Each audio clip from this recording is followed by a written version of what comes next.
Hello students, good morning. Once again, I welcome you to in the today's science class. As you know, we are busy in the one topic of chemical reaction, that is reaction with acid. आपको पता है हम chemical properties of metals और non metals पढ़ रहे हैं और उसमें एक टॉपिक चल रहा है अपना, that is the reaction with acid. हमने लास्ट टाइम जो पढ़ा उसका लास्ट टाइम का जो लास्ट पॉइंट था उससे वापस स्टार्टिंग कर रहा हूं बेटा. यहाँ पर थोड़ा सा कुछ बात को समझने की कोशिश करना बेटा. यहाँ पर दो मेटल के नेम लिख रहे हैं. One that is the Pb, इसको बोलते हैं लेड, और एक होता है कॉपर. ये दोनों कोई रिएक्शन, ये रिएक्शन करते हैं दोनों, react with hot concentrated hydrochloric acid, that is react with hot concentrated sulfuric acid, hot concentrated sulfuric acid मतलब H2SO4 and produce what sir? SO2, that is sulfur dioxide. इतनी बात समझ में आ गई. बट नॉट प्रोड्यूस हाइड्रोजन, और metals की तरह इसमें हाइड्रोजन प्रोड्यूस नहीं होगी. इतनी बात समझ में आ गई. सो hydrogen is not produced in the reaction. The metals which lies below the hydrogen do not liberate hydrogen with dilute acid. मैंने आपको लास्ट टाइम बताया था बेटा एक्टिविटी सीरीज में, जो हाइड्रोजन के नीचे आने वाले जो मेटल्स होते हैं ना, वो किसी भी एसिड से रिएक्ट करने के बाद हाइड्रोजन गैस प्रोड्यूस नहीं करते हैं.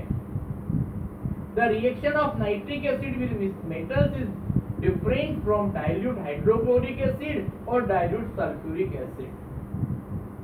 This is because nitric acid is strong oxidizing agent and oxidize the hydrogen produced in water. इसके बाद की बात बता रहे हैं हम आपको. Non metals do not react with the dilute acid. Non metals की बात कर रहे हैं हम, वो भी किससे? डाइल्यूट एसिड्स के साथ में कोई रिएक्शन नहीं करते. Hot concentrated nitric acid oxidise the non metal like sulphur, carbon to their oxides along with the liberation of nitrogen and carbon dioxide gas. थोड़ा सा बात को ध्यान से सुनना बेटा. नॉन मेटल्स की बात बता रहे हैं हम आपको. नॉन मेटल्स में हमने क्या बताया, ध्यान से देखना. आपके पास एक एस सल्फर है और इसकी रिएक्शन जब हम नाइट्रिक एसिड के साथ में करवाते हैं, that is HNO3, it will form the what? SO2, NO2 and H2O. SO2, NO2 and H2O. That is ये नाइट्रिक एसिड है आपका. ये होगी आपके सल्फर डाइऑक्साइड, सल्फर डाइऑक्साइड, और ये आप जानते हैं that is the oxide of nitrogen dioxide. मैंने आपको पहले बताया था डाई मीन्स 2 होता है. यहाँ पर नाइट्रोजन ऑक्सीजन 2 है, इसलिए इसको डाई कहा जाएगा और ये ऑक्साइड होगा, और दिस इज वाटर. इस तरह की रिएक्शन होती है बेटा इसके अंदर. इतना सब कुछ होने के बाद एक छोटी सी एक्टिविटी हम आपको बता रहे हैं, ध्यान से सुनना और समझना. To find the rate of reaction of dilute acid with the different metals. आपको क्या करना है? रेट ऑफ रिएक्शन पता करना है. हमने सबसे पहले क्या किया, एक टेस्ट ट्यूब स्टैंड लिया. केमिस्ट्री लैब के अंदर होता है ऐसा, और इसके अंदर इस तरह का अरेंजमेंट होता है. यहाँ पर होल्स होते हैं इस तरह के, और उनमें अलग अलग टेस्ट ट्यूब सेटअप कर दी जाती है। टेस्ट ट्यूब ग्लास की बनी होती है, ट्रांसपेरेंट ग्लास की। इतनी बात समझ में आ रही है आपको? उसके बाद सुनिए आप, place the test tube in the test tube stand, और इन सब के अंदर हमने 1/4 लेवल तक क्या भर दिया? Nitric acid. ध्यान से देखना, इन सब में हमने क्या भर दिया? HNO3। और ये क्या है आपके पास? That is the test tube. ठीक है, और इसके बाद हम कुछ मेटल लेते हैं, उनके कुछ नेम आ रहे हैं, magnesium, aluminium, Mg magnesium, Al aluminium, Zn zinc, iron that is Fe, और लेड Pb, और कॉपर C। ये इतने सारे मेटल के पीस हमने ले लिए। ध्यान से देखना, यहाँ पर मैंने 4 बताए, लेकिन यहाँ पर 2 टेस्ट ट्यूब और डालेंगे हम, नंबर 5 और नंबर 6। ये इतनी बड़ी टेस्ट ट्यूब स्टैंड होगा और ये सब एक दूसरे से ज्वाइन होंगे। ठीक है, ये जितने भी मेटल पीस हैं आपके पास, magnesium, aluminium, zinc, iron, lead और कॉपर, हमने क्या करा? सारी मेटल को पहले सैंड पेपर से अच्छे से रब कर लिया। अगर इनमें कोई एयर से रिएक्शन वगैरह हो रही है तो उसको हटा देंगे और वापस वो अपनी फॉर्म में आ जाएंगे। अब एक एक पीस को एक एक में डालते हैं। फर्स्ट में सपोज करो कोई भी मेटल डाल दिया आपने, that first one bring due to the piece of magnesium हमने डाला, देन आफ्टर उसको डालते ही केमिकल रिएक्शन होगी। केमिकल रिएक्शन होने के बाद जस्ट हम क्या करेंगे, उसके माउथ के पास में बर्निंग मैच स्टिक लाएंगे, तो वहां पर क्या होगा? पॉप साउंड के साथ में गैस प्रोड्यूस होगी। इसको जैसे ही आप हीटेड करेंगे तो केमिकल रिएक्शन और फास्टर होगी। ये ऐसा चलता जाएगा। मैग्नीशियम, एल्यूमिनियम, जिंक, इन सब में ऐसा होगा, आयरन में भी ऐसा होगा। लेकिन देखेंगे आपकी मैग्नीशियम में जो जितनी फास्ट रिएक्शन है ना, फिर उससे कम एल्यूमिनियम में हो जाएगी, उससे कम जिंक में, उससे कम आयरन में। लेकिन आप देखेंगे कि जो लेड और कॉपर है ना, उनमें कोई केमिकल रिएक्शन नहीं होगी। अगर आप उनको गर्म कर देते हैं फिर भी कोई केमिकल रिएक्शन नहीं होगी। इसका मतलब जो केमिकल रिएक्शन का जो ऑर्डर रहेगा ना, सबसे पहले फास्ट मैग्नीशियम की ज्यादा केमिकल रिएक्शन होगी, रेट ऑफ रिएक्शन ज्यादा होगी, उससे कम एल्यूमिनियम, और देन आफ्टर द जिंक, उससे कम जिंक की होगी, और उसके बाद आपके पास में आयरन की होगी। ये डिक्रीजिंग ऑर्डर है यहाँ। लेकिन Pb और Cu मतलब कि लेड और copper have no reaction, Pb and Cu no reaction, ये कोई भी रिएक्शन शो नहीं करेंगे। ठीक है, अब देखिए इसका कंक्लूजन क्या बता रहे हैं हम। The reaction of metal with acid decrease in this order that you have seen here. The rate of formation of bubbles is fastest in case of magnesium और least in the iron. मतलब bubbles बनने की formation magnesium में सबसे ज्यादा होगी और iron में सबसे कम होगी। और आपको पता है जो गैस बनेगी वो हाइड्रोजन गैस होगी। उसका पता कैसे लगेगा?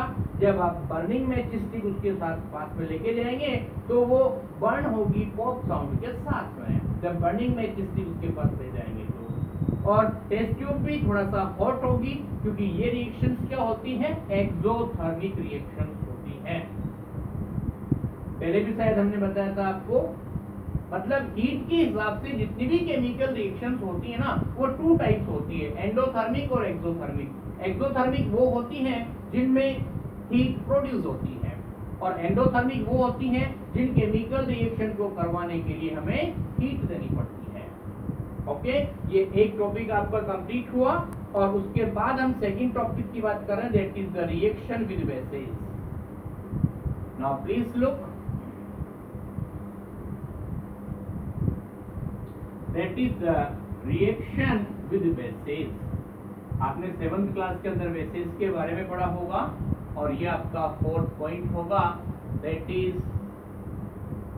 Reaction with bases. 7th class में एक चैप्टर था आपका एसिड, बेस और साल्ट, उसी की बात कर रहे हैं। Only the metals like aluminium, zinc and lead react with alkalis. ध्यान से सुनना, पहले थोड़ा क्लियर करें कि what are bases। बेसिस का मतलब क्या होता है?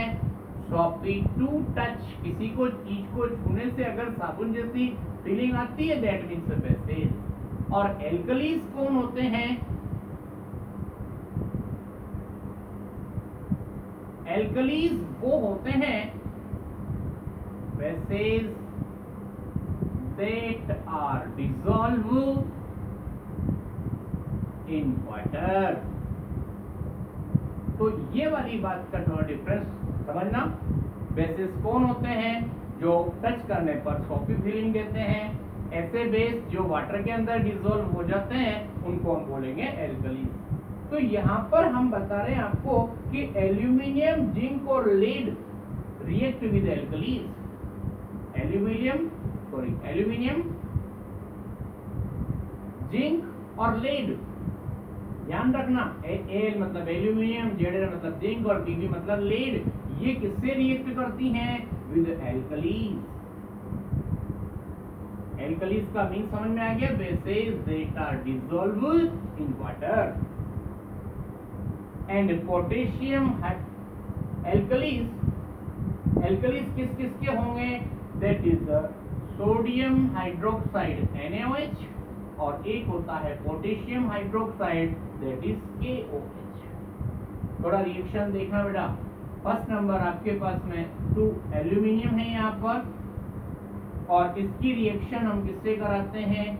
NaOH, सोडियम हाइड्रोक्साइड से, और उसको वाटर में डिसॉल्व किया है ना, इसलिए 2H2O लिखा हुआ है। ये आपस में मिलके बनाएगा सोडियम एल्यूमिनेट। और फॉर्मूला देखना, 2NaAlO2, AlO2, इसको बोलते हैं सोडियम एल्यूमिनेट, और plus they give 3 molecules of hydrogen. यहाँ पर देखना, this is aluminium, this is what? Sodium hydroxide, sodium hydroxide, और ये आप जानते ही हैं वाटर होगा, ये क्या होगा? Sodium aluminate, sodium aluminate, okay. और लास्ट में होगा दैट इज हाइड्रोजन। इतनी बात समझ में आ गई? The gas can be tested with lighted matchstick which burn with a pop sound। अब वो गैस जो निकल रही है वो हाइड्रोजन है या नहीं, उसका टेस्ट पता करने के लिए जो भी आपके पास टेस्ट ट्यूब है उसको थंब से रोक लीजिए गैस निकलने वाली को, और उसके पास बर्निंग मैचस्टिक लेके जाएंगे। अगर वो पॉप साउंड के साथ जलना शुरू करती है, that means what? It is hydrogen gas. एक और बात सुनना, freshly prepared sodium hydroxide solution is used for reaction. इसमें जो भी आप ये NaOH सोडियम हाइड्रोक्साइड होता है बिल्कुल ताजा बना हुआ होना चाहिए। It is prepared by dissolving a few pellets of sodium hydroxide in water। मैंने आपको बता दिया, जब NaOH को वाटर में डिसॉल्व करते हैं तब ऐसा होता है। The pellets of sodium hydroxide should not be touched with the bare hand। Caustic soda होता है बेटा, इसको हाथ से टच नहीं करना चाहिए, since they are highly corrosive। A plastic spatula should be used while handling them। तो ये जो भी अपन काम करते हैं तो या तो उसमें ग्लास रोड होनी चाहिए या फिर प्लास्टिक का कोई अरेंजमेंट अपने पास होना चाहिए। Non metals also react with bases but their reaction are complex in nature. ये तो सारी मेटल की बात कर ली हमने, लेकिन नॉन मेटल्स जो होती है ना वो रिएक्ट होती हैं बेसेस के साथ में, लेकिन उनकी जो रिएक्शंस होती हैं वो कॉम्प्लेक्स होती हैं। Okay, this is enough for today, और next time we will study our next topic, displacement reaction. Okay, thank you very much.